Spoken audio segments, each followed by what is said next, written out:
सगळे पुरावे मी जनतेसमोर पाठवणार आहे आणि ते पाठवत असताना सन्माननीय मंत्री मोदयांनी काय काय घोटाळे करून ठेवलेले आहेत, यांच्या ईडीकडे सीबीआयकडे मी काय काय तक्रारी दाखल करून ठेवलेल्या आहेत, ज्याची यांनी उत्तरं दिलेली नाहीत, याची संपूर्ण प्रश्नावली तुम्हाला छापणार आहे, ज्याची उत्तरं त्याला ह्या निवडणुकीला सामोरं जाताना द्यायची आहेत आणि इतकी स्ट्रॉंगली दाखल करून ठेवली आहेत. माझ्याच एकट्याचे नाही तर राऊत साहेबांच्या सुद्धा नावाने मी तक्रारी दाखल करून ठेवलेल्या आहेत आणि फक्त निवडणूक होऊ द्या.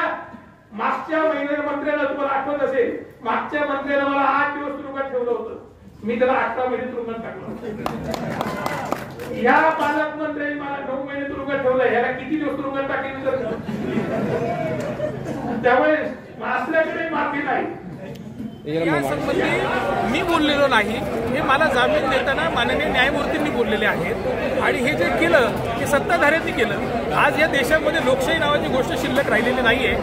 आज आपण पाहिलं असेल की महाराष्ट्रात या देशातल्या 2 मुख्यमंत्र्यांना एका वेळी तुरुंगात जायला लागलेलं आहे आणि मग मुख्यमंत्री जर तुरुंगात जायला लागले असतील ही आणीबाणीपेक्षा सुद्धा भयंकर परिस्थिती या देशामध्ये निर्माण झालेली आहे आणि ती रोखण्याच्यासाठी हे सगळे जणांना आम्हाला घरी काढावं लागेल.